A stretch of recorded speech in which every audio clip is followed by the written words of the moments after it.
ulama kita dari dulu, orang melakukan dosa itu tidak pernah terlalu benci, Pak. Kenapa? Cukup dia mengatakan, lakukanlah kebaikan. Di dalam Islam ini, satu-satunya Nabi yang meminta itu hanya Rasulullah. Dia minta kepada Allah, bedakan dosa dengan pahala. Kalau umatku melakukan dosa, cukup satu kau catat. Tapi kalau dia melakukan kebaikan, catat menjadi 10, bahkan bisa lebih. Kalau melakukan dosa 1 kali dan melakukan kebaikan 1 kali, kau masih punya saldo 9. Ini yang dipakai ulama dulu, tapi jangan jadikan alasan ini untuk berdosa. Dia bilang, wah ini saya masih untung 9, masih boleh melakukan kesalahan. Wah jangan, itu yang tidak boleh. Tapi artinya apa? Begitu besarnya rahmat Allah untuk umatnya Rasulullah. Assalamualaikum warahmatullahi wabarakatuh.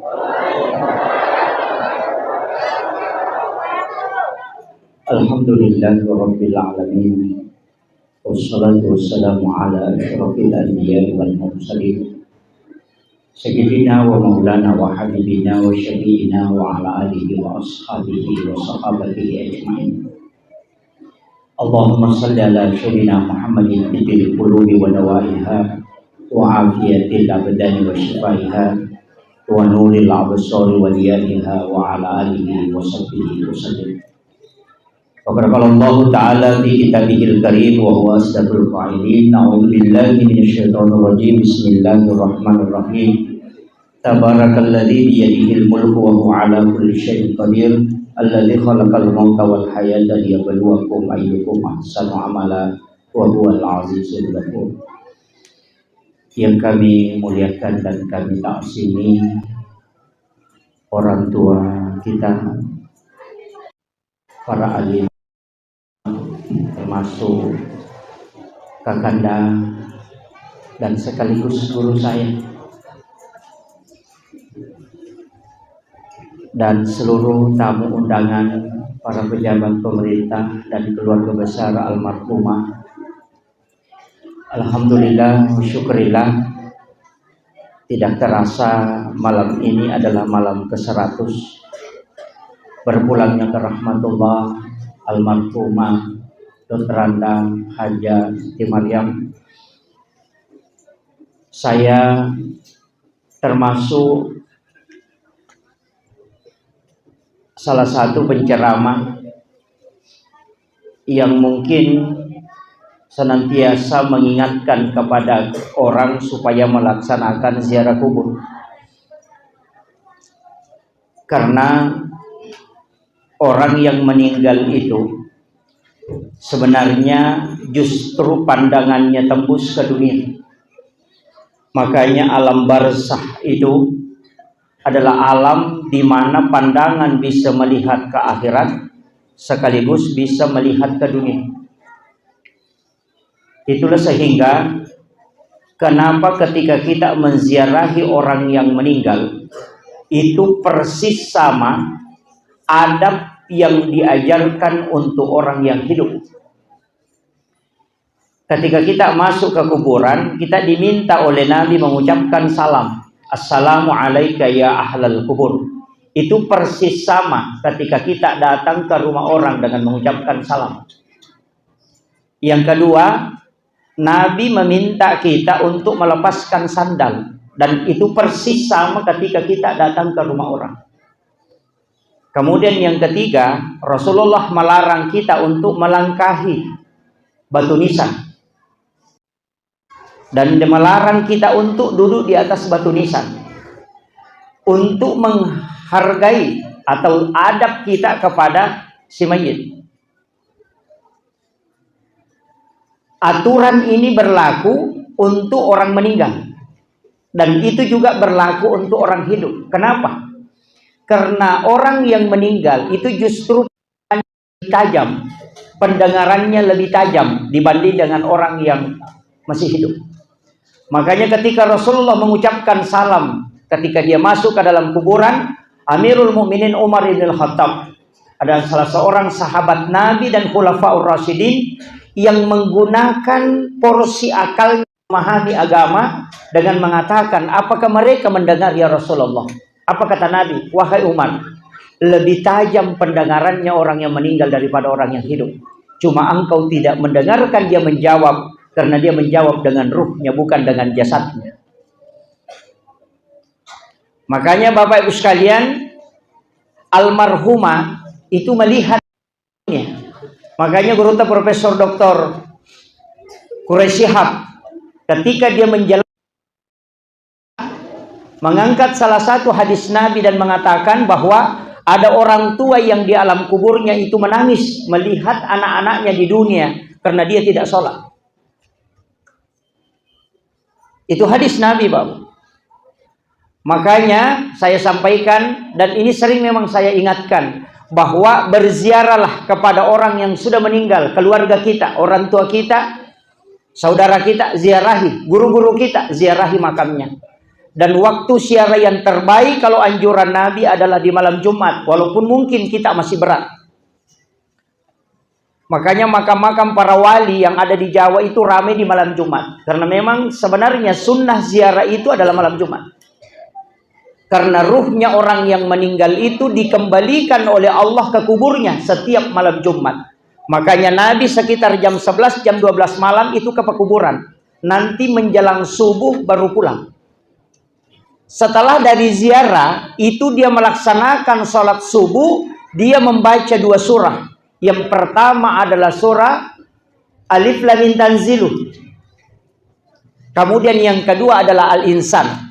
Maka 2 surah ini sunnah dibaca di subuh Jumat. Jadi bukan sujud tilawah yang sunnah. Itu harus dipisahkan. Jadi sunnahnya adalah membaca 2 surah. Surah As-Sajadah ini ayat saja punya ayat sajadah sehingga kita sujud tilawah. Padahal yang sunnah bukan sujud tilawah. Yang sunnah adalah membaca 2 surah di subuh Jumat. Yang pertama adalah Alif Lam Mim Tanzilu, yang kedua adalah Al-Insan. Itu sunnah. Cuma ada imam karena tidak mau panjang-panjang, dia cuma baca 1.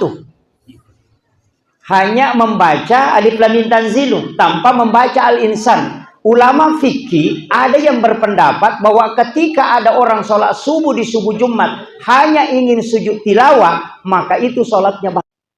Itu ada ulama fikih. Itu saking bahayanya sebenarnya. Makanya saya wasiatkan kepada imam-imam kita. Makanya di Ahlus Sunnah wal Jamaah Nahdiyah di Nahdiyin itu selalu menyampaikan, kalau sholat subuh di subuh Jumat, kalau memang mau mengikuti sunnahnya, ambil 2 surah itu. Cuma kadang karena dia dipotong 3. Gitu.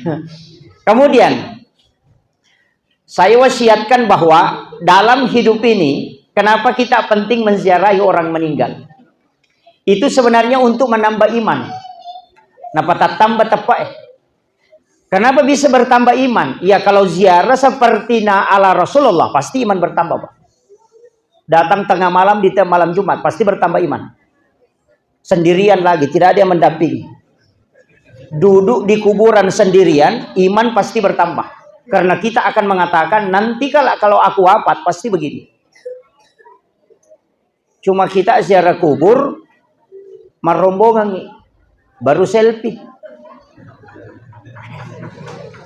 Jadi bukan iman yang bertambah, hanya komen dan like bertambah.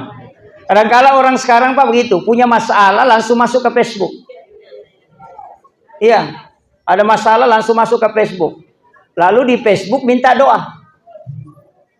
Kadang semua disampaikan di situ. Kalau ada masalah, ambil air wudhu, kemudian sholat sunnah 2 rakaat.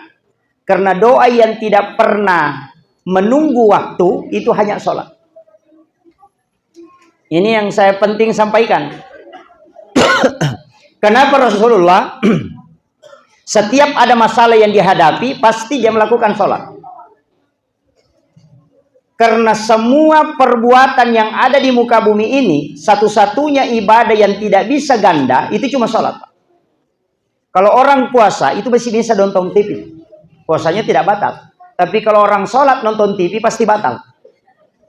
Orang haji, Pak, bisa menonton YouTube. Bisa bicara.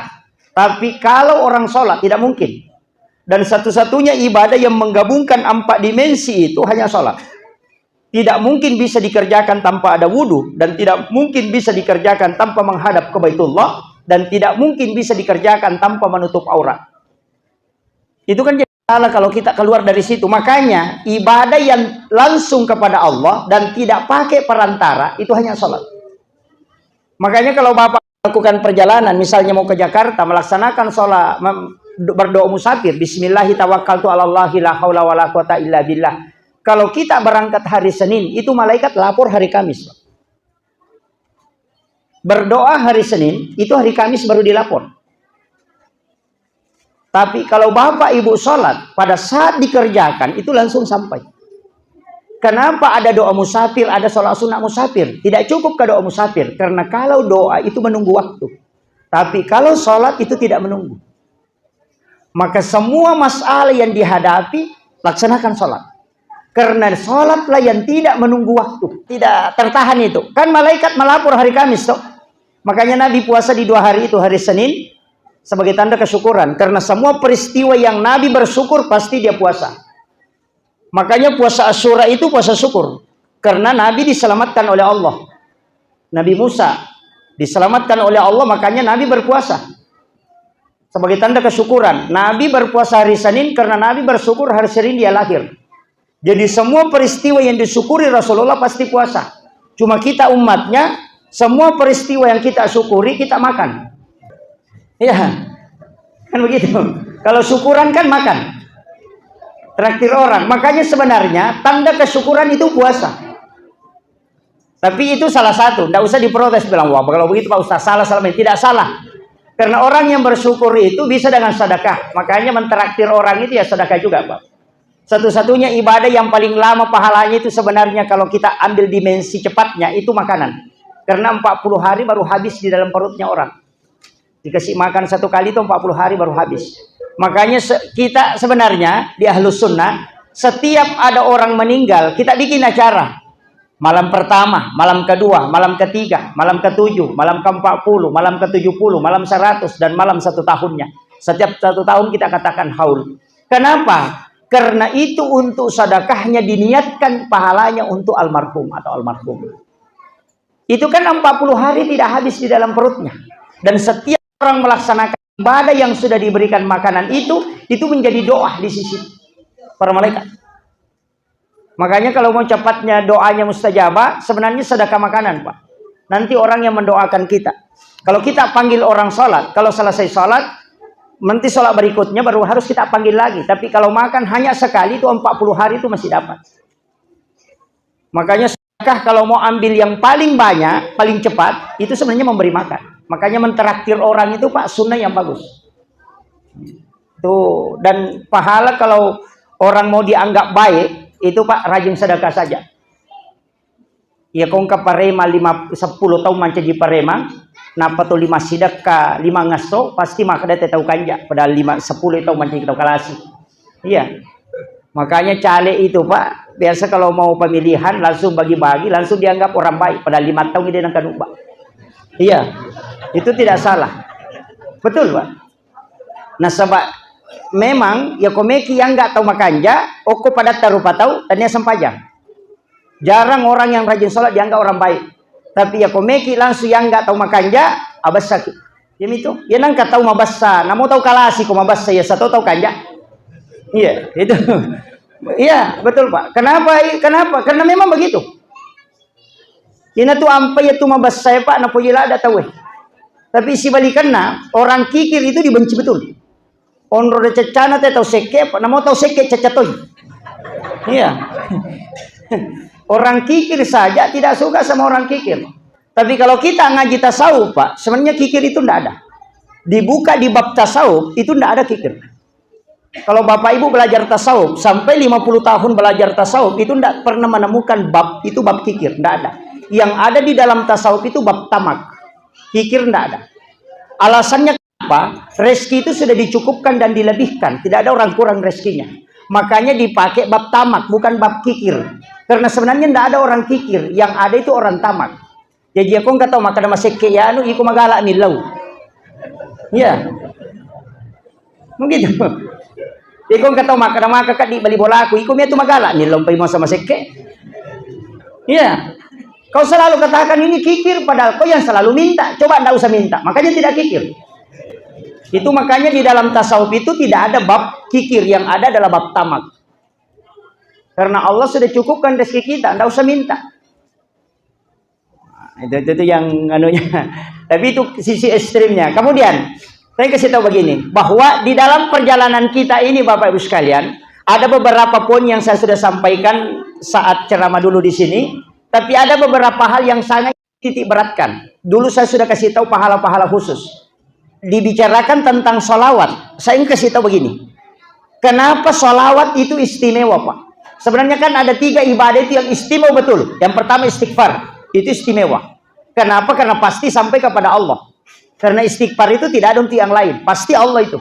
Yang kedua sholawat, itu istimewa. Kenapa istimewa? Kita sering baca hadisnya, Pak. Penceramah sering sampaikan bahwa ketika Rasulullah mengatakan, ketika ada umatku bersalawat kepada aku, itu Allah mengutus 2 malaikat. Satu mengambil salawat itu untuk dia lapor, dan satu dia membawa ke kuburanku. Inilah keistimewaan salawat.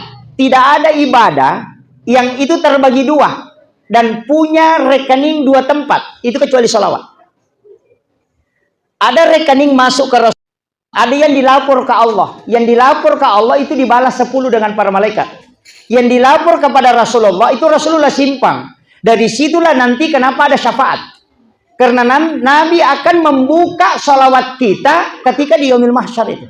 Makanya satu-satunya ibadah yang memiliki 2 rekening, itu satu lari ke Nabi, satu dilapor ke Allah. Itu adalah salawat, Pak. Makanya ulama mengatakan seandainya zikirmu hanya salawat 24 jam, itu sudah cukup. Jadi ya salawat, 2 nonrillah, cik dilapor ke Allah Ta'ala, dan itu dikali 10. Itu kan permintaannya Rasulullah. Makanya saya minta, Pak, mengatakan begini. Kalau bapak ibu masuk neraka, itu celaka betul.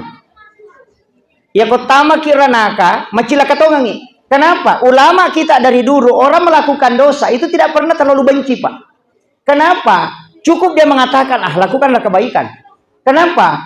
Di dalam Islam ini, satu-satunya Nabi yang meminta, itu hanya Rasulullah.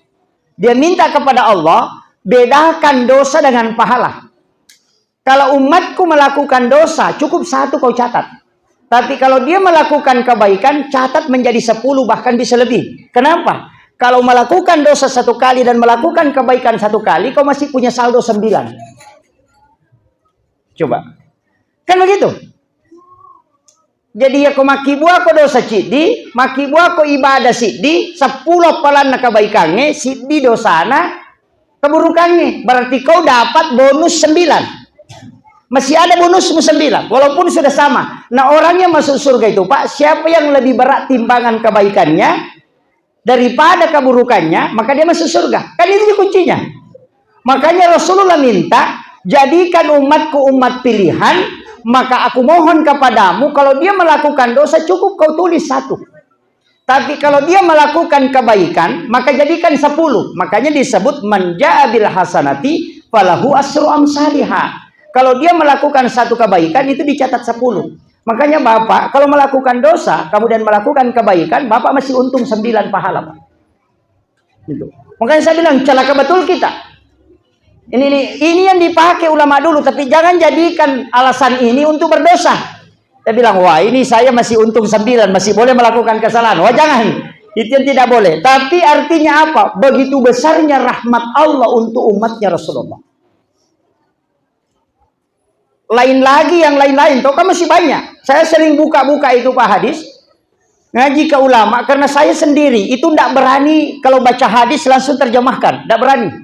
Saya harus buka kitab, saya harus buka penjelasan ulama, karena kalau saya yang memahami hadis itu bisa fatal. Kecuali hadis yang memang jelas penjelasannya. Ada beberapa hadis itu Pak, tidak bisa kita jelaskan. Yang sekarang ini banyak orang dengan entengnya, penting sudah baca hadis, dia sendiri yang jelaskan. Oh itu fatal itu. Agama ini punya, ada yang punya Allah dan Rasulnya. Rasulullah itu punya pewaris, itu al-ulama. Makanya kalau ngaji harus lari ke ulama, jangan pahami sendiri. Kalau kapasitas kita bukan ulama, jangan coba-coba menafsirkan ayat dan hadis. Saya sampai hari ini Pak, kalau ceramah tidak pernah pakai pendapat saya, selalu saya pakai pendapat ulama. Saya masih Pendapatnya guru tak Kiai Abdul Rahman Ambodale, pendapatnya guru tak Kiai Jadul Muin Yusuf, pendapatnya guru tak ini ke Imam Syafi'i, pendapatnya ini. Kenapa? Itu saya enak sekali, Pak. Nanti kalau ditanya, saya tidak pusing. Kenapa kau bilang begini? Saya bilang itu yang bilang Imam Syafi'i. Kau pergi tanya di sana. Iya. Itu yang menyebabkan kita tidak ada beban ketika ceramah. Yang bahaya itu kalau mengatakan menurut saya, itu bertanggung jawab nanti, Pak. Jadi saya itu seperti pengantar kopi di warkop. Pelayan. Kalau kopinya kurang manis, jangan marahi saya. Marahi yang bikin. Nanti malaikat kalau tanya, pendapatmu begini? Saya bilang, guru Kiai Abdul Rahman Ambodale yang pernah bilang, kau pergi tanya sana. Tidak usah tanya saya, karena saya ikuti dia. Selesai. Makanya kenapa ulama sanad ini penting? Ini karena sanad inilah yang supaya agama ini tidak bolak-balik, tidak lari serong. Karena ada jalurnya, dan itu yang punya adalah pewarisnya para nabi. Dan saya sering Pak, ini penceramah tidak ada dalil. Karena selalu bilang ulama. Saya bilang justru ulama itu dari situ sumbernya. Dan saya, Pak, kalau ditanya tidak terlalu panjang. Kenapa ikut guru Pak Sanusi Baco? Kenapa ikut guru Kiai Haji Maimun Subair? Kenapa ikut guru Sa'ada? Kenapa ikut guru Kiai Abdul Muin Yusuf? Kenapa ikut Syafi'i? Kenapa ikut ini? Saya bilang, semua ulama yang saya ikuti ini kasat mata kita sudah lihat dia jadi wali. Guru Sa'ada Sengkang jelas. Guru Pak Sanusi Baco almarhum al-maghfur lah jelas kewaliannya. Kalau wali, Pak, tidak mungkin diangkat wali kalau bukan orang yang sangat disayangi oleh Allah. Karena kekasih Allah adalah para wali. Dan tidak mungkin dikasih karamah kalau bukan wali. Nah, apa yang mereka lakukan, itu saya ikuti. Apa? Maulu, Berasanji, Raja, tahlilan, baca Yasin. Dia lakukan semua. Dan dia diangkat menjadi wali. Coba balik pertanyaannya, Pak. Semua yang melarang maulid, melarang Berasanji, melarang tahlilan, melarang orang yasinan, adakah ulamanya yang jadi wali? Kalau mengatakan tidak ada, kenapa mau diikuti? Sekarang ini kita sering disalahkan, sengaja orang berkumpul nyalahkan kita. Itu karena mencuci otak, Pak. Anak-anak kita penting di radar. Makanya saya bilang, di sini tempat ini jangan terputus mengajarkan amaliyah dan akidah Ahlus Sunnah wal Jamaah yang dijaga. Itu benteng kita. Kenapa? Karena sekarang orang mencuci otaknya orang-orang yang ada di luar itu untuk tidak percaya dengan apa yang dilakukan para ulama kita ini. Sama saya kasih contoh. Sama kalau ada orang bawa ayam, Pak. Begini caranya mencuci otaknya orang. Bawa ayam ke pasar. Ayamnya mau dijual. Langsung dia simpan di pasar. Ada orang datang. Dia bilang, berapa harganya bebek tak? Nanti bilang, bukan bebek, ayam. Pergi yang satu ini, datang lagi satu. Berapa bebek tak? Dia bilang, bukan bebek, ayam. Pergi lagi, datang lagi satu. Tanya lagi, berapa harganya bebek tak? Bingung itu? Mungkin bebek betul ini. Saya ini mungkin bilang ayam. Nah, sudah 3 orang tadi sudah bilang bebek. Bilang, ayam. Tidak keras nih suaranya itu. Datang lagi satu. Berapa bebek tak? Bilang itu 20.000. Baru bilang, berarti saya yang salah. Ini berarti bebek memang ini. Padahal jelas-jelas dia bawa ayam.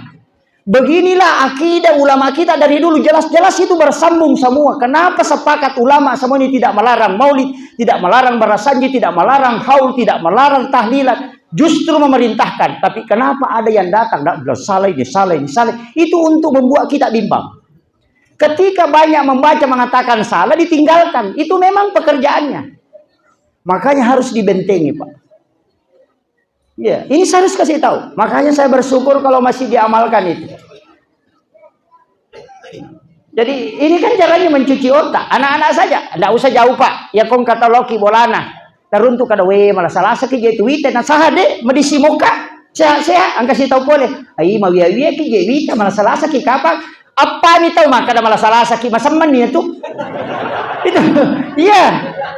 Makanya kenapa pada saat ketemu orang disunnahkan untuk mendoakan kemudian memberikan pesan-pesan baik itu untuk mensupport. Makanya kau kata malah sama kedua ide insyaallah. Kemakuan itu biasa ini Pak aja.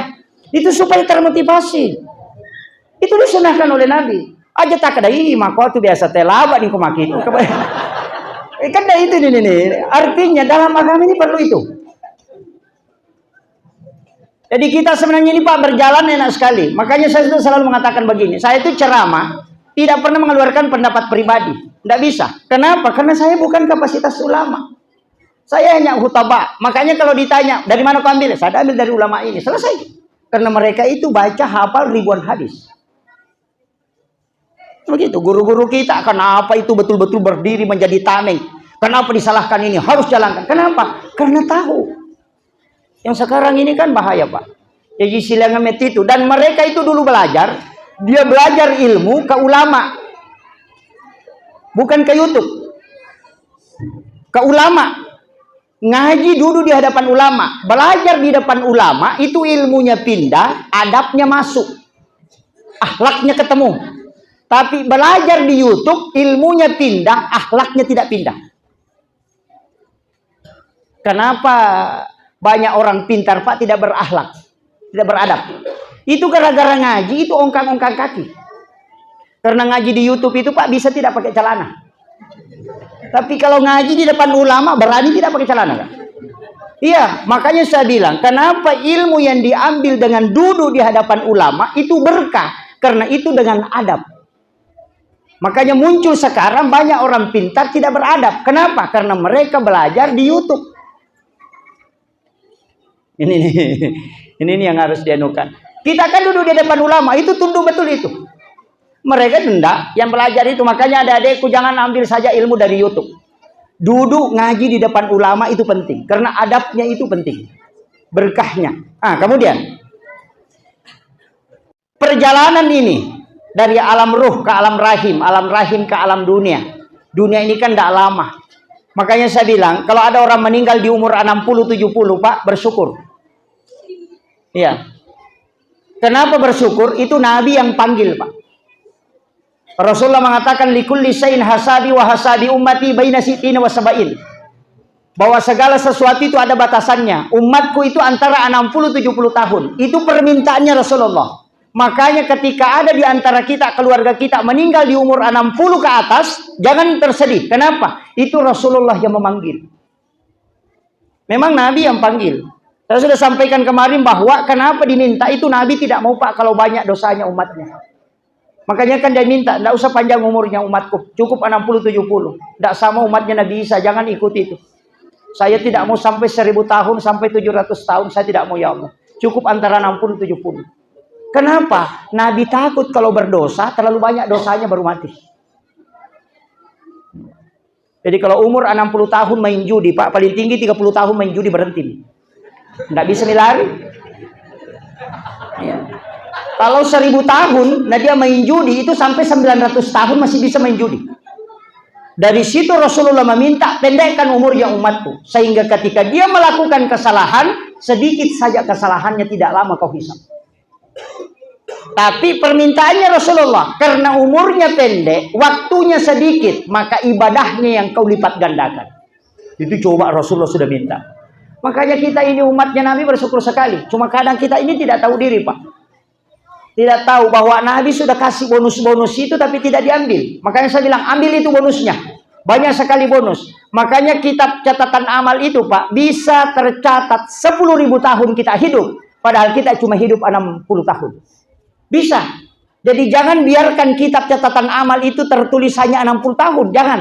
Biarkan dia tercatat sampai 10.000 tahun. Kenapa? Orang yang beribadah itu dicatat. Sama dengan ini Pak. Siapa yang puasa... Itu karena di kitab. Siapa yang puasa besok, kemudian lusa, kemudian dari Sabtu. Kamis, Jumat, Sabtu. 9, 10, dan 11 Muharram. Siapa yang puasa 3 hari itu, di dalam kitab itu mengatakan bahwa, ini penjelasan ulama di hikmah itu mengatakan siapa yang berpuasa pada 3 hari itu, maka sama dengan kalau dia beribadah selama 700 tahun. Kalau kita puasa hanya pada hari Asyura, itu menghapuskan dosa 1 tahun, Pak. Jadi dosa itu dihapuskan 1 tahun. Makanya ibadah itu kalau untuk umatnya Rasulullah pasti ada pelipatan. Ada bahkan ibadah itu 2 tahun puasa padahal cuma 1 hari. Kenapa ada puasa Asyura, ada puasa Tasua? Itu kan untuk membedakan. Cuma sebenarnya yang kita dianjurkan itu ada 2. Berpuasa dan memberi makan. Karena dalam hadis yang sahih Rasulullah mengatakan siapa yang memberi makan kepada umatku di 10 Muharram, maka sama kalau dia memberi makan kepada seluruh umatku mulai dari yang awal sampai yang akhir. Makanya orang tua dulu suruh mapecak. Kan begitu. Apa dibikin Bu kalau 10 Muharram? Mak bubur. Agak bahasa Makassar roh, Makassarna? Itu JP Surah. Itu 7 macam toh. Padahal sebenarnya bukan perintahnya 7. Cuma kebetulan Nabi Nuh itu ketika perahunya sandar, maka semua binatang yang ikut di 10 Muharram, pas 10 Muharram kan, semua binatang dan umatnya yang ikut itu disuruh puasa. Karena kapan dia makan tidak cukup makanannya. Makanya disuruh puasa semua binatang. Makanya binatang itu kan ada puasanya. Ayam itu kan puasa. Kapan? Ketika dia ngerami telurnya. Karena telur tidak akan bisa menetas sempurna kalau dia tidak puasa. Ular itu puasa 40 hari supaya kulitnya berganti. Untuk mengganti kulit, ular tidak harus tidak makan dan tidak minum itu selama 40 hari. Kita Pak puasa hanya sehari semalam itu sudah loyo. Ular itu 40 hari tidak makan, tidak minum, tidak apa-apa. Ayam juga begitu kan puasa. Semua binatang itu kan sebenarnya puasa Pak. Karena yang ikut di Nabi Nuh itu pasti puasa. Umatnya Nabi Nuh disuruh juga puasa. Karena tidak cukup makanan. Tapi dengan 7 makanan yang dia kasih naik di kapalnya, itu kan sudah habis. Tinggal sedikit semua dikumpul. Maka dia berdoa, ya Allah cukupkan. Itu kan ada di dalam Al-Quran itu salah satu doa yang dia berikan itu. Itu 3 lafaz itu. Tapi saya tidak ajarkan. Kalau ini dibaca Pak, kalau menghidangkan makanan, biar 100 orang makan itu tidak habis. Tapi saya tidak ajarkan itu. Itu jadi orang kikir itu. Tidak usah pakai. Nabi Nuh kan berdoa, cukupkan makanan ini. Kemudian Allah memerintahkan malaikat supaya memberitahu kepada Nabi Nuh mencampur 7 makanannya itu. Campur itu. Kemudian disuruh masak, memperbanyak airnya. Dari situlah sehingga menjadi bubur. Ada pahami? Apa ya kong gaga inasu na mega wena mancaji pecai. Tapi kenapa 7 macam? Karena memang jenis makanan yang dia bawa itu cuma 7. Itu bukan mengikut ke Rasulullah, tapi ikut ke Nabi Nuh. Cuma Rasulullah mewasiatkan makanan yang bercampur sampai 5 macam itu sudah ada racunnya. Tapi kita selalu bikin bubur 7 macam. Sebenarnya bukan perintahnya bikin bubur. Yang diperintahkan adalah memberi makan. Karena siapa yang bersedekah makanan sama dengan memberi makan semua umatku mulai yang pertama sampai yang terakhir. Di situ kuncinya. Tapi ulama kita dulu tidak merubah. Dia katakan, apecano. Kenapa disuruh bikin bubur? Karena bubur itu modalnya sedikit. Kan di situ kuncinya. Ada kelapa 1, gula merah 2 biji, ambil beras 4 gelas, itu 5 orang Pak, tidak bisa habisi. Supaya dia bisa sedekah dengan modal yang sedikit, mulai yang miskin sampai yang kaya, semua bisa bersedekah di hari itu tidak dirubah. Itu caranya ulama kita dulu. Cuma anak belakangan muncul, baru ngaji 1 kitab, langsung bid'ah. Tidak tahu sejarah. Baru katakan tidak ada dalil. Ini kan muncul. Saya kemarin itu dikirimi 10 bid'ah di bulan Muharram. Saya bilang ini orang terbalik otaknya ini. Iya. Di kitab Iyana itu banyak itu. Iyanatul Talibin. Banyak itu. Amalan-amalan di situ. Dan itu kitab hikmah Pak. Bukan kitab fikih. Kitab hikmah itu kitab khusus. Kalau hikmah, larangannya istilahnya pemali. Kalau fikih, larangannya haram dan makruh. Jadi kalau orang bicara mengatakan pemali, berarti bukan fikih, pasti hikmah itu. Jadi ilmu hikmah larangannya pemali. Kalau ilmu fikih larangannya perintah. Di situ kan wajib, haram, makruh, mubah, dan sunnah. Itu ada 5. Kalau standar fikih. Kalau standar ilmu hikmah pasti pemali. Makanya bapak ibu kalau ketemu dengan nasihat mengatakan pemali, itu bukan ilmu fikih, itu pasti ilmu hikmah. Karena larangan dalam hikmah itu disebut pemali, bukan pakai haram.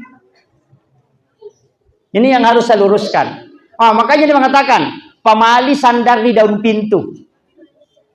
Pemali menggunakan pakaian yang sementara dipakai sebagai lap. Pemali menyapu di rumah di malam hari. Itu kenapa pakai pemali? Karena itu semua ilmu hikmah. Itu pamali, kalau kau kerjakan tidak berdosa, tapi ada dampaknya ke kehidupanmu. Itu istilah pemali. Ini yang harus ditahu. Kenapa dilarang sandar di daun pintu? Karena itu menolak rezeki 40 hari. Orang yang sandar di daun pintu itu rezekinya tertahan 40 hari. Itu ada di kitabnya Imam Sarnuji. Menyapu di malam hari di rumah itu menolak rezeki, Pak. Menggunakan pakaian yang sementara dipakai sebagai lap itu menolak rezeki 40 hari. Baju yang sementara sudah dipakai, dibuka, alasan mau dicuci, kemudian dijadikan lap ketika malam hari. Besoknya dicuci, jangan coba-coba pakai mencari rezeki. Kau tidak akan berhasil. Itu dipakai istilah pemali. Karena larangannya kau tidak berdosa, tapi dampaknya ke kehidupanmu besar. Maka umumnya dia pakai pemali. Ini orang campur-campur, Pak. Pemali ditarik ke fikih. Oh, salah betul itu. Baru dia salahkan. Makanya kan begini. Kenapa perempuan dilarang buka mulutnya kalau mengunyah kalau makan? Laki-laki kan tidak. Perempuan kan dilarang membuka bibir itu ketika makan. Hanya pada saat menyuap itu disuruh buka. Pada saat dia makan itu disuruh tutup. Hanya bagian rahangnya yang bergerak. Itu karena mempengaruhi dirinya. Kalau ada perempuan menutup bibirnya ketika dia mengunyah, itu suaminya pengantin baru setiap malam, Pak. Itu hikmahnya. Karena bibir atas itu konek dengan bawah.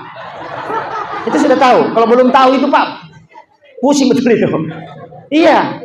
Kenapa? Makanya orang tua mengatakan pemali wanita makan itu bunyi. Kenapa kita dilarang melangkahi makanan? Karena itu biasa makan tangannya kayak eskavator. Ya, ambil sini. Padahal ada ikan di depannya. Dia ambil ayam di sana. Itu kan dilarang. Makanya mengatakan pemali melangkahi makanan. Kenapa? Orang yang mengambil makanan yang jauh darinya, kalau ada rezekinya, dia harus urus baru bisa sampai ke dia. Tapi kalau dia tidak mengambil yang jauh, hanya di depannya, orang yang akan menguruskan rezeki untuknya. Itu yang dipakai ulama kita dulu. Maka daji mau tiktai Andre magai supaya dalek mudena pan rasa-rasa kok. Itu kan yang dipakai, Pak. Makanya dia pakai istilah pemali. Begitu. Makanya orang Bugis pakai baki supaya diputar. Itu hebatnya, Pak. Tapi ini kan kadang hilang toh. Makanya siatkan. Memang harus ngaji, Pak. Karena kalau kita tidak tahu itu arahnya kemana, ilmu akidah larinya ke sini, ilmu fikih larinya ke sini, larangan fikih larinya ke sini, larangan akidah larinya ke sini, ini kan jadi masalah. Sekarang orang kan banyak campur-campur, salaman, taksim ke orang tua, sungkeman itu musyrik karena dianggap menyembah orang tua, padahal itu adab. Tidak bisa adab ditarik ke tauhid, Pak. Tidak bisa, pasti hancur agama. Salaman, takzim ke orang tua dengan sungkeman itu kan adab. Tidak boleh ditarik ke tauhid. Hormat kepada bendera merah putih musyrik karena menyembah bendera. Itu karena dia bicara akidah. Padahal takzim kepada para pejuang. Jadi kalau adab larinya ke takzim. Kalau akidah larinya ke keyakinan. Makanya penghambaan lari ke tauhid. Ulamanya disebut murabbi. Kan begitu. Makanya itu kan dibagi. Kalau fikih kan ada Syafi'i, Maliki, Hanafi, Ahmad bin Hambal. Kalau akidah, Mu'tazilah, Jabariyah, Qadariyah, Sunni dan Syiah. Kalau akhlak, lari masuk ke tasawuf. Gurunya disebut mursyid. Kalau guru fikih disebut beda. Tidak boleh disamakan. Yang sekarang ustaz campur-campur. Contoh akhlak ditarik ke tauhid. Makanya tidak boleh hormat ke bendera. Ini coba-coba. Saya kasih tahu, Pak, kalau tidak boleh hormat ke bendera karena dianggap itu penyembahan, maka bapak ibu juga tidak boleh makan obat. Karena itu musyrik juga itu. Coba. Iya, ada saya bilang nanti berhenti sakit kepala kalau sudah minum Paramex, itu musyrik itu. Enggak bisa dicampur, Pak. Kalau fikih pasti berbeda pendapat. Syafi'i berbeda Imam Malik, tapi tidak pernah bertengkar. Kalau Syafi'i datang ke masjidnya Abu Hanifah, dia bermalam di sana, ketemu dengan Abu Yusuf. Ketika Imam Syafi'i disuruh jadi imam, dia imam sholat isya dan sholat subuh. Tapi ketika sholat subuh, Abu Yusuf, muridnya Abu Hanifah, menunggu Imam Syafi'i kunut. Tapi Imam Syafi'i tidak kunut.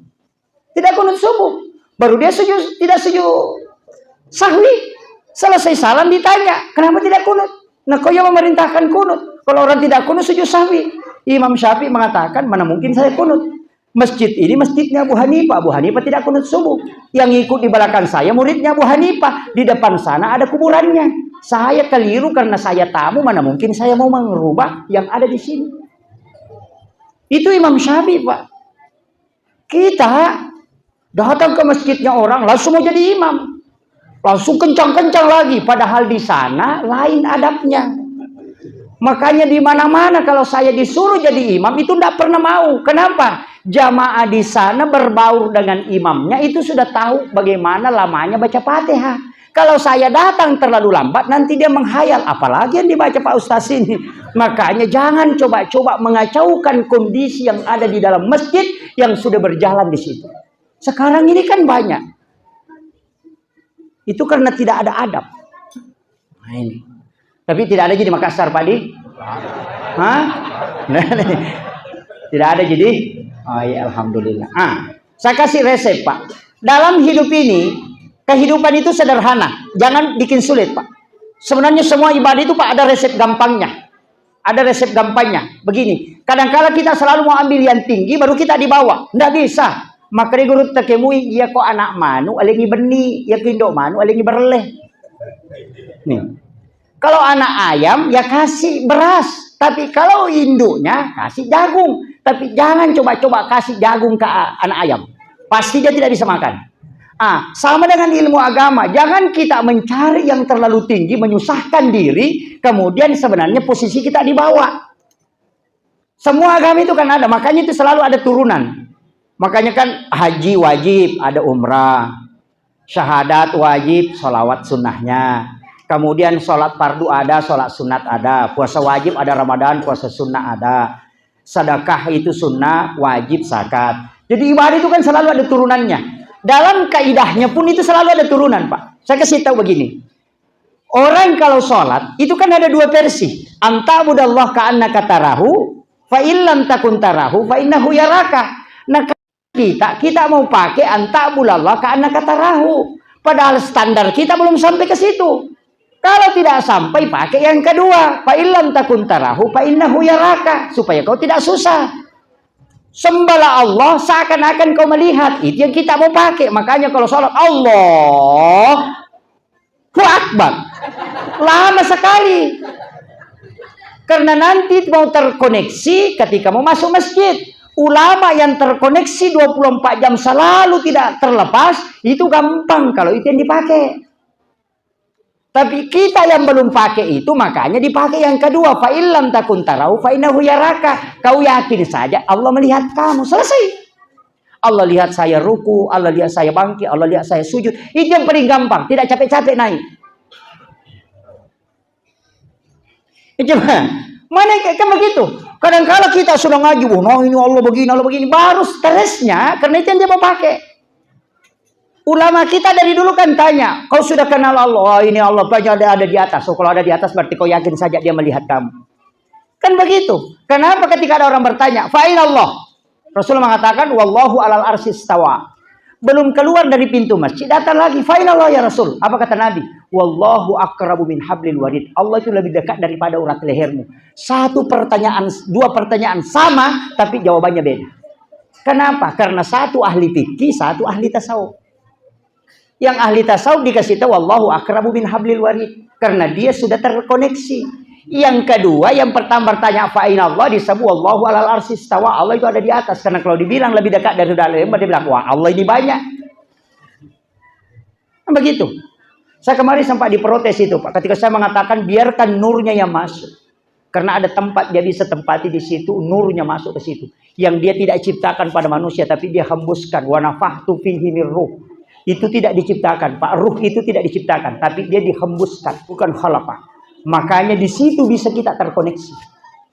Karena di situ bisa terkoneksi, maka biarkan dia terkoneksi di situ. Ibu-ibu, bapak-bapak, kalau mau tahu koneksinya itu kan paling gampang.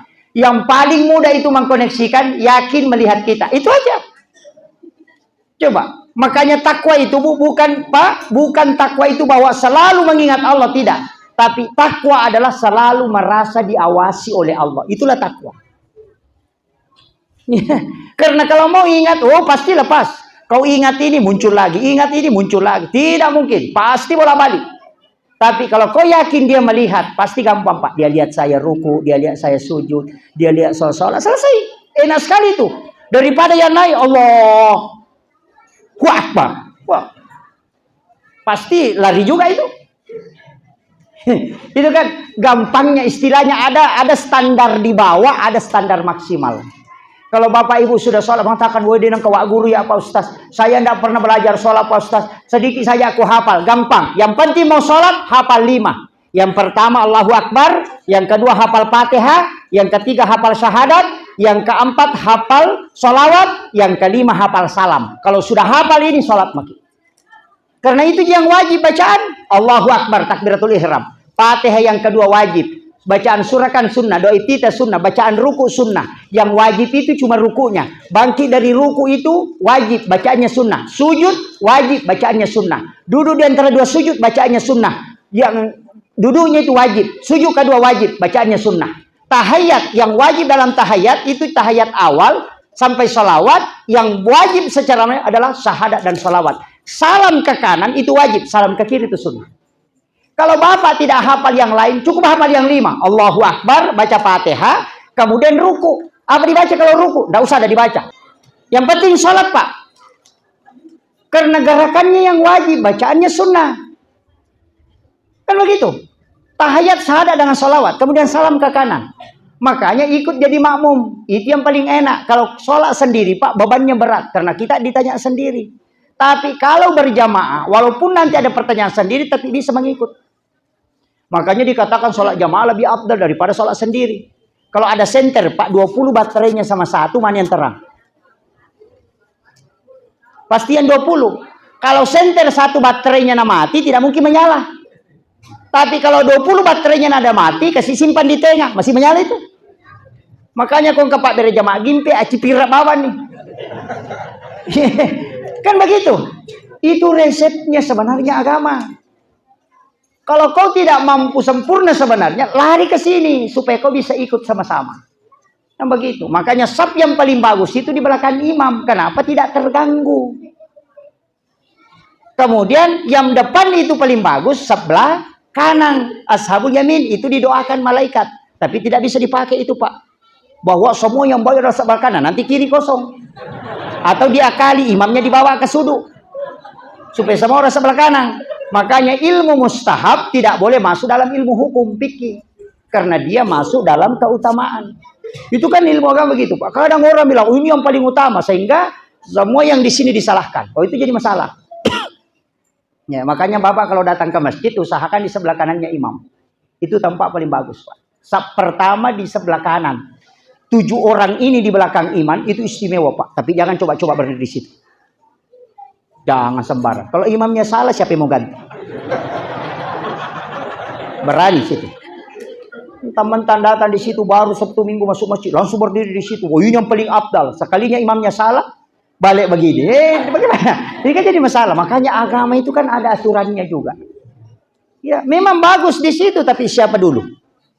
Iya, makanya ulama bilang ya, sampai samping situ kok sedikit. Supaya nanti kalau salah ini ada yang bisa gantikan. Makanya ada masjid itu Pak, beberapa masjid saya protes. Kenapa? Dia tidak bikin pintu darurat di depan. Harus ada pintu darurat itu di sebelah kiri atau kanan imam. Karena kalau imam batal wudhu, supaya dia bisa keluar ke situ, lewat situ. Ada masjid tertutup rapat di situ. Imamnya batal, masa dia mau melangkahi kepalanya makmum ke belakang? Itu kan bikin siksa Pak. Itu sudah dari dulu itu dibuat ulama begitu. Tapi sekarang kita akan sama dengan mihrab masjid Pak. Itu keramiknya dirubah warnanya. Tapi tidak dikasih tinggi, cuma dirubah. Kenapa? Supaya tidak bergeser. Itu tidak sembarang itu. Saya pernah dikasih tahu Pak. Makanya sampai hari ini tidak pernah jadi imam. Kecuali dia kali. Jadi imam. Saya pernah itu jadi imam di Kalimantan. Sehingga sholat, saya bertiga. Satu yang azan dan iqamah. Saya bilang nanti dia yang jadi imam. Jadi saya sudah berdiri di belakang. Nanti dia yang jadi imam. Ternyata orang bisu. Saya bilang terpaksa saya jadi imam ini. Karena dia bilang, saya bilang mati. Saya mundur. Saya bilang, wah saya kena dapat ini. Iya. Kenapa? Karena berat, Pak. Berat. Tanggung jawab imam itu berat. Tak sembarang. Tapi saya kasih tahu anak-anakku di sini yang siapa tahu ada yang hafal Quran, mau jadi imam, saya kasih tahu kuncinya jangan lewat pintu makmum. Seakan lewat pintu depan itu jalurnya imam. Imam khusus itu kita tidak pernah lihat dia lewat pintu makmum. Kalau itu dia sudah punya khususnya. Kenapa? Imam yang tidak lewat pintu makmum itu pasti hafalannya kuat. Dan hampir dipastikan tidak akan salah bacanya. Yang kedua, imam itu jangan sholat sunat di masjid. Suruh sholat sunat di rumahnya. Rumahnya imam itu adalah rumahnya Nabi. Rumahnya Nabi itu pasti yang sebelah kanan masjid itu. Atau sebelah kiri. Jadi dia masuk ke situ, sholat sunat simpan sajadah di situ. 3 tahun saja dia istiqomah sholat sunat di situ. Dia tidak akan meninggal kecuali dia mimpi ketemu Nabi. Itu kuncinya. Itu jalur khusus kalau mau ketemu Rasulullah. Suruh lakukan itu. Cuma kadang ada imam itu sholat sunat di masjid. Masuk sholat sunat. Situ di dalam. Mestinya imam itu nanti iqamat orang baru masuk. Setelah doa bersama dia kembali masuk ke situ sholat sunat. Dia akan ditemui oleh Rasulullah. Itu ulama kita sudah lakukan. Makanya dia tahu. Yang ketiga, jangan coba-coba bicara di atas sajadah tempatnya itu. Mihrabnya. Jangan coba-coba ucapkan lapas-lapas kalimat dunia di situ. Supaya doanya mustajabah. Ini yang sekarang imam muda, Pak. Main Facebook di tempatnya. Yang bahaya. Makanya saya sering tegur itu, Pak. Hei, jangan. Bisa kau bergeser. Jangan di situ di tempat. Itu saking memuliakannya tempat itu. Karena satu-satunya tempat itu yang bukan disebut masjid. Itu mihrab, Pak. Fataqabbalaha rabbuha biqabulin hasanin wa ambataha nabatan hasanan wa kaffalaha Zakaria. Kullama dakhala 'alaiha Zakaria al-mihrab wajada indaha rizqan. Qala ya Maryam anna laki hadza. Kan di situ. Wa min indillah innallaha yarzuqu man yasha bighairi hisab. Hunalika da'a Zakaria rabbah. Makanya orang yang tidak punya keturunan, istrinya sudah menopause, dia sudah tua, sudah tidak ada. Kalau orang Pak sudah menopause, dokter pasti mengatakan tidak mungkin melahirkan. Tapi kenapa Nabi Zakaria bisa melahirkan anak dari istri yang menopause? Itu karena memohon di mihrab. Makanya ulama mengatakan sesuatu yang mustahil ketika kau minta di mihrab itu tidak mustahil. Makanya Rasulullah ketika Isra Mi'raj menemui 2 nabi yang unik itu. Nabi Isa dengan Nabi Yahya. Nabi Yahya lahir dari wanita menopause. Nabi Isa lahir tanpa bapak. Itu 2 hikmah itu, Pak. Tapi saya tidak jelaskan itu. Kalau di situ ilmunya luar biasa, Pak. Kalau orang kaji itu dalam sekali itu. Sama dengan Nabi Ibrahim. Banyak orang tidak tahu kenapa Nabi Ibrahim itu dibakar. Padahal dia seorang nabi. Kenapa dia dibakar? Itu Allah ingin perlihatkan bahwa api pun tidak akan membakar tubuhnya Ibrahim. Kalau kau bisa ikuti apa yang dilakukan Ibrahim. Kan itu yang dipakai. Di sini kan ada penjual ya. Ada penjual, Pak. Sini. Banyak. Nabi Ibrahim itu, Pak, tidak makan makanannya kecuali dia sedekahkan. Jadi kalau sudah dihidangkan makanan oleh istrinya, dia keluar jalan cari fakir miskin, baru dia panggil ke rumahnya, baru dia suapi, baru dia makan. Makanya disebut Khalilullah. Apa yang terjadi? Ketika ada makanan tidak dimakan kecuali disedekahkan lebih dulu, maka ketika dia dibakar, itu api tidak membakar Ibrahim. Padahal bukan terhindar, tetap masuk ke dalam api selama 40 hari. 10 Muharram itu kan keluar. 40 hari di dalam api tidak bisa menghanguskan tubuhnya Ibrahim. Kenapa? Karena sifat membakarnya yang dicabut. Bukan api yang dipadamkan, Pak. Sangat mudah Allah mematikan api, tapi Allah ingin perlihatkan bahwa api itu pun tidak berani membakar tubuh yang bersih makanan masuk ke dalamnya. Itu di dunia saja, apalagi di akhirat. Dan itu kuncinya. Makanya yang suka makan haram-haram sedikit ini, ya itu kan api-api kecil itu, Pak. Itu kan aja itu. Iya. Makanya kalau mau terhindar dari api neraka kan itu kullu lahmin nabati min hanarin min panaru auladin. Kan itu. Setiap daging yang termasuk dalam makanan yang haram, maka api neraka yang akan membersihkan. Kan itu sih kuncinya. Makanya dari situ kuncinya. Dari sinilah ilmu orang tua dulu ada istilahnya mula balu. Kan ada toh? Ada orang mungkin istilah mula balu toh? Agak semula balu, Bu. Pembeli pertama uangnya irakotai baru simpan. Oh, salah memang nih. Dari situlah pakai istilah mula balu. Yang dimaksud mula balu, ketika pertama kau menjual, jangan kau ambil langsung itu. Sisakan sebagian untuk kau sedekahkan, supaya kau tidak akan terbakar tempatmu dan usahamu tidak akan macet. Itulah ya mula balu. Yo ini rako ota ini taro. Napa maka mula balu? Salah memang nih. Ini bahayanya kalau tidak tahu ilmu, Pak. Diikuti mula balu, diikuti, tapi dia napahangi ke dipakiro. Maka orang yang melakukan itu setiap pembeli pertama dia sedekahkan, namona tunu api tawun rona de tonan api. Itu kuncinya, Pak. Dan itu ilmu, maka ada pandita aja mau pakai Pak dong salama, ya mana tuh mujamah. Cuma sakama kan kama tuh jewa guri Pak Ustaz mula balu, nan mati api, nan mau taruh nih. Kan begitu, ini yang tidak ditahu kita. Kemudian apalagi dibikin orang 10 Muharram, Bu? Mali pasero. Patapi. Mali baki. Saya pernah baca di buku kecil itu, tapi buku itu saya tidak beli. Itu saya dulu dapat di Kuitan, penjual buku bekas itu. Saya menyesal juga tidak beli, karena ada beberapa yang tanyakan, mana buku itu? Saya bilang tidak tahu. Itu hasil penjelasan ulama, Pak.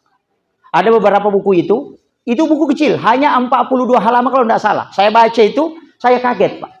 Itu ulama yang tulis. Orang tua dulu itu kalau 10 Muharram apa yang dia beli? Patapi, pasero, kemudian saji, agapi, pasering. Kenapa dia beli? Ini tidak pakai hadis, ini masuk ke ilmu hikmah, Pak. Orang cari hadisnya tidak ketemu. Kenapa disuruh itu? Itu penyapu pasering, itu disuruh mali pasariko 10 Muharram, itu dia simpan di dekat pintu. Dia tidak pakai itu, dia pakai masering. Dia tidak pernah pakai menyapu itu, dia simpan, dia gantung itu. Tapi setiap mau tidur, dia ambil sapu itu, dia balik, kasih di atas hijaunya. Kalau sapu hijau, kalau lidi di pengloyase pasari didina. Nah paling yawa. Kenapa? Nanti subuh, bangun subuh dia gantung lagi. Mau tidur dia simpan lagi. Ternyata di ilmu hikmah itu ditemukan. Orang yang beli sapu itu di 10 Muharram, kalau dia balik simpan di pintu, kalau ada pencuri, baru di tangga itu orang sudah bangun di atas, Pak. Itu ilmunya. Kemudian, timba itu pun tidak dipakai. Dia simpan di dekat tempat airnya, dia gantung. Tapi kalau dia mau tidur, dia ambil timba itu, dia masukkan di tempat airnya, baru dia tutup. Nanti kalau pagi dia gantung lagi, supaya tidak rusak, dipakai 1 tahun. Kenapa? Sebenarnya orang yang merendam timba itu di 10 Muharram itu tidak akan kena santet. Satu rumah itu tidak kena. Itu penangkal tidak pakai baca-baca, Pak. Kemudian, kenapa pakai saji dengan patapi? Kalau ada anak disembunyikan jin, pakai itu. Bahkan ada ulama mengatakan, kalau ada orang kerasukan, ambil itu, pukul dia. Bacakan sholawat. Berhenti itu. Itu hebatnya, Pak. Orang tua dulu itu tidak sembarang beli. Itu ilmu-ilmu orang tua dulu. Makanya disebut ilmu hikmah. Karena ilmu yang lahir dari ilmu. Jadi tidak sembarang itu. Karena itu hari keselamatan, Pak. Hampir semua nabi mendapat keselamatan di situ. Nabi Yusuf keluar dari penjara. Kan begitu. Itu ilmunya. Ini sudah 1 jam lebih, Pak. Saya cara mau jam 10. Bukan belum. Sudah 1 jam ini. Saya baru tiba ini dari Kalimantan, Pak. Saya dari haul 3 tahunnya Haji Saraping almarhum di Samarinda,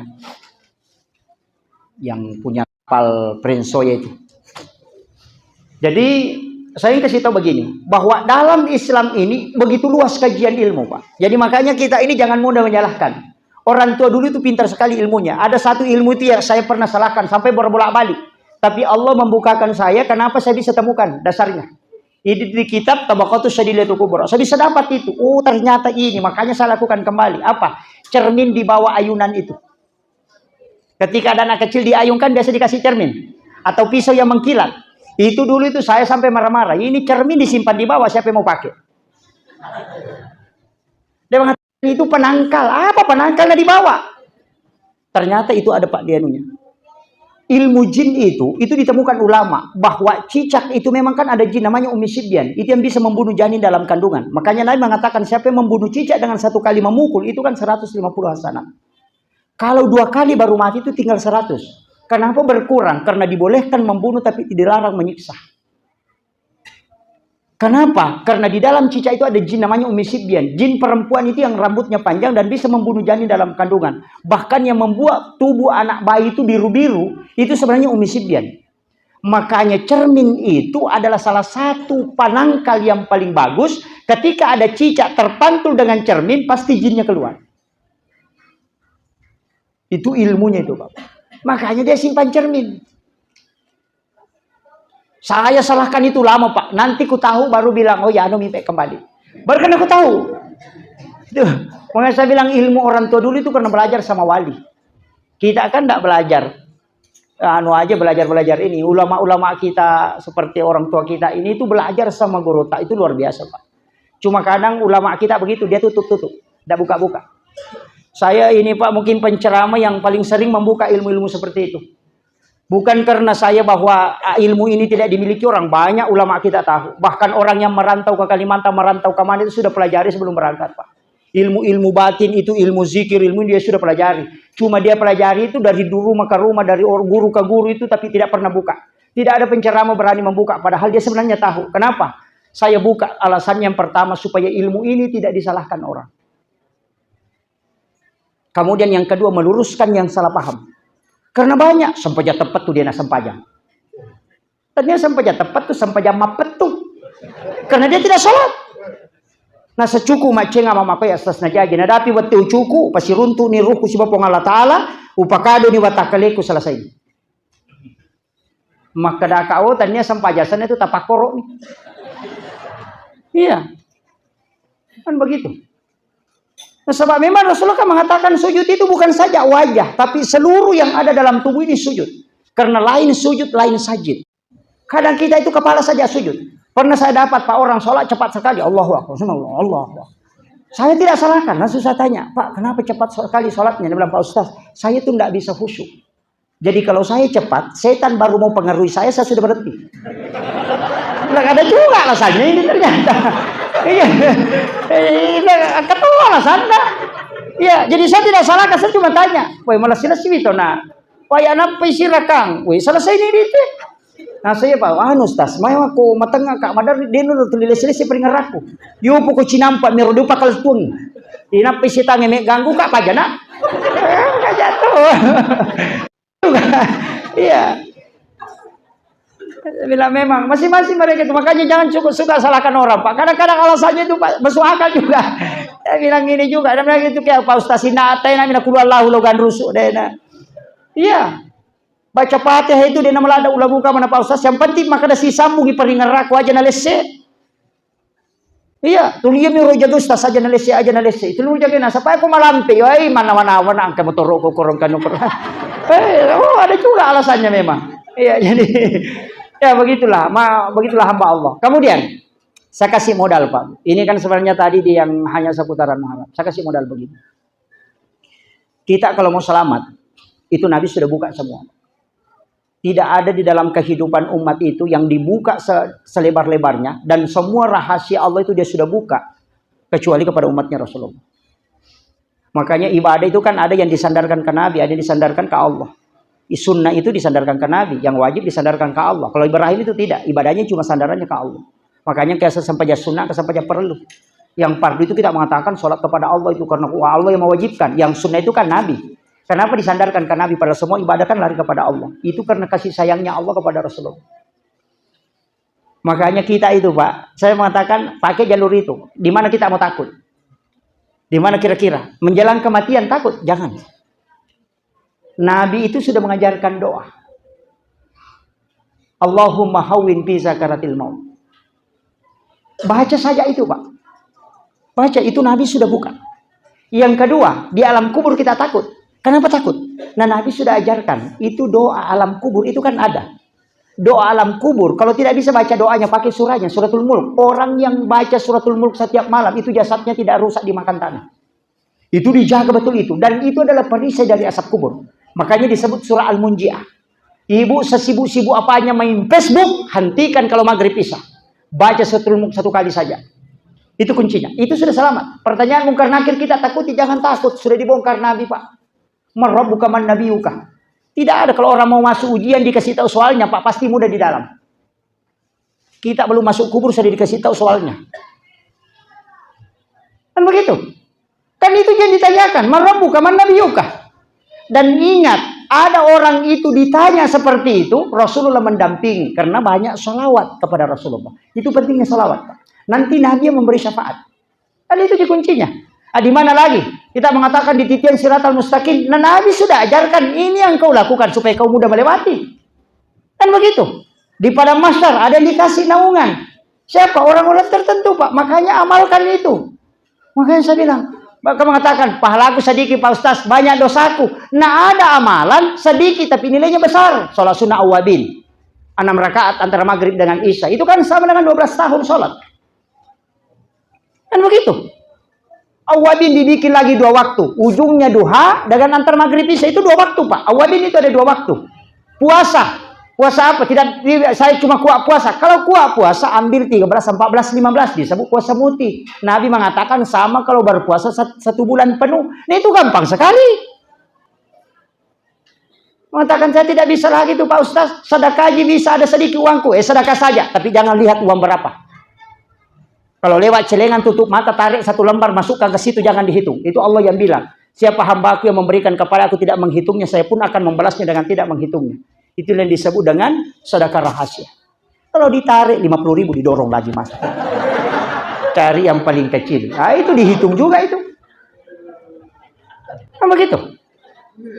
Apalagi zikir Pak Ustaz, tidak bisa bersedekah, tidak bisa juga puasa, susah sholat sunat. Apalagi berzikir saja. Ada zikir yang paling berat timbangannya. Subhanallah bihamdi ada halki wa ridha nafsi wa sinata arsi wa midada kalimat. Itu saja dibaca 3 kali. Nabi mengatakan setengah hari orang zikir ditimbang 10 kali lipat. Itu masih lebih besar pahalanya, lebih berat dibanding dengan kau baca 3 kali. Tapi merejing. Mana lagi Pak? Kemudian tidak bisa melakukan apa-apa Ustaz. Tidak bisa ini, tidak bisa zikir karena sibuk dia kagak bisa baca. Istighfar banita salawat. Ya kau dia mau patulai ya ropakan yakibannya tita. Ya kau dia mau patulai ya rojamana taki buat dosa. Saking mudahnya. Makanya ini yang saya kasih tahu. Kalau masih tidak bisa, satu kuncinya.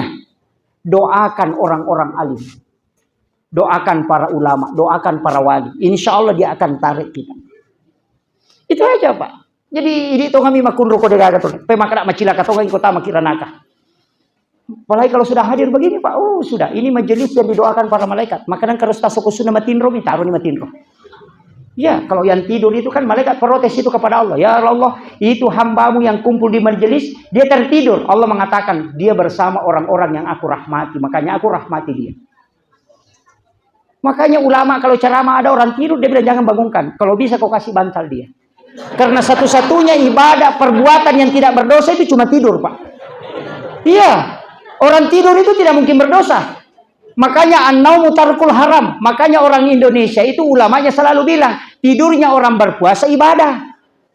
Karena dia bilang, kalau dia tidak tidur banyak dosanya. Kalau dia tidur tidak berdosa. Makanya ada orang sudah sholat subuh langsung tidur. Jam 5:30 baru bangun. Setengah jam di puasa. Tidak banyak dosanya. Makanya an-naumu tarkul haram tuh. Makanya tidak akan haram. Makanya ulama kita mengatakan untung dia tidur di tengah orang baik. Kalau dia tidur di tengah penjudi, kan begitu. Makanya ulama dulu itu kasih sayangnya luar biasa. Nah kita ini Pak sedikit-sedikit baru orang baca 10 pakai tasbih bid'ah, neraka. Wih, masa orang baca subhanallah masuk neraka? Itu baca tahlil dikatakan bid'ah, masuk neraka. Orang kafir 100 tahun baca la ilaha illallah masuk Islam. Tapi masa orang Islam baca la ilaha illallah 100 kali, kalau ada orang meninggal dibilang kafir. Tidak masuk akal itu Pak. Nah ini makanya saya tidak cuci otaknya, saya cuma kasih tahu kenapa ulama kita dulu selalu menjaga itu. Itu karena memberitahu ini alasannya. Saya kira ini yang penting saya sampaikan, tinggal Bapak nanti pilih. Mau ikut yang mana? Yang jelas ulamanya jadi wali atau baru cari-cari tempat. Silahkan. Nah, itu saya, makanya saya kasih tahu memang. Makanya guru kita doakan beliau, orang tua kita, panjangkan umurnya oleh Allah.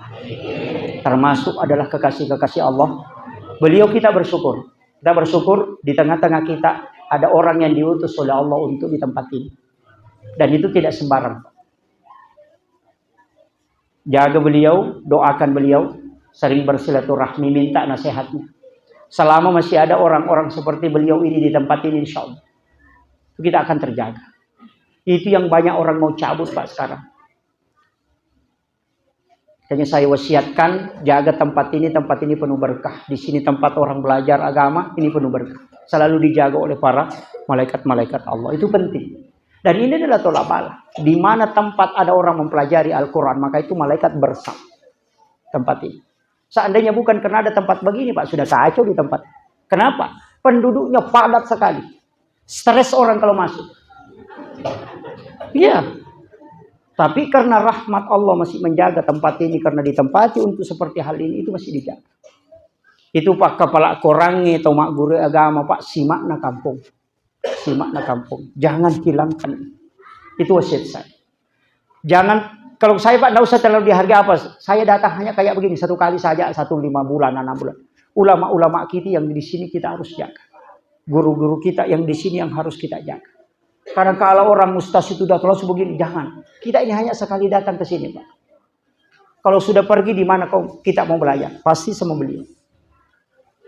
Kalau kita mau belajar sama saya, tidak bisa. Jauh tinggal di sana. Datang ke Sidrap tidak ketemu. Kadang saya itu di kampung Pak cuma 3 hari dalam 1 bulan.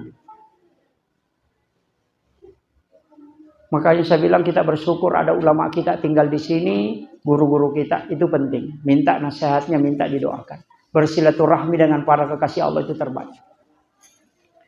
Itu penting. Saya kira ini yang penting saya sampaikan. Saya mohon kepada jamaah, mohon didoakan. Supaya saya tetap istiqomah. Diberikan kesehatan dan umur panjang untuk terus berdakwah. Karena kalau bukan doa Bapak Ibu sekalian itu saya kadang itu bingung Pak. Kadang tidak tidur 2 hari 2 malam. Terus begini naik apa? Kalau pikiran otak itu sudah tidak beres. Orang tidak tidur 2 hari 2 malam itu bisa gila itu. Tapi begitu karena berkat doa-doa para jamaah. Makanya saya kalau ketemu orang itu Pak, cuma ada musibahnya juga jadi viral Pak. Memang mengatakan sudah viral di YouTube itu musibah juga itu. Ketemu orang di bandara itu tidak minta amalan, cuma minta selfie. Di mana-mana itu minta selfie, di perahu minta selfie. Saya bilang ini musibah juga ini. Mestinya dia minta zikir, mestinya dia minta ini supaya ada. Itu mintanya selfie aja itu. Mau foto Pak Ustaz? 1 kali lagi Pak Ustaz, ini lagi. Bilang apa kau mau dapat kalau cuma foto ini?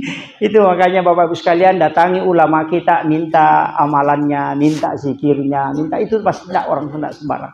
Akhirul kalam, wallahul muwaffiq ila aqwamit thoriq. Assalamualaikum warahmatullahi wabarakatuh. Hadirin hadirat yang insyaallah dirahmati oleh Allah. Selanjutnya mari kita bersama-sama mendengarkan penampilan marawis dari Pondok Pesantren Tahfizul Quran Ilmu Yakin Tompo Hulu Kabupaten Maros, yang alhamdulillah beberapa personilnya merupakan alumni dari santri TPA Darul Ma'arif di Bojonegoro. Kita sambut dengan meriah tim marawis PPTI Ilmu Yakin Tompo Hulu Kabupaten Maros.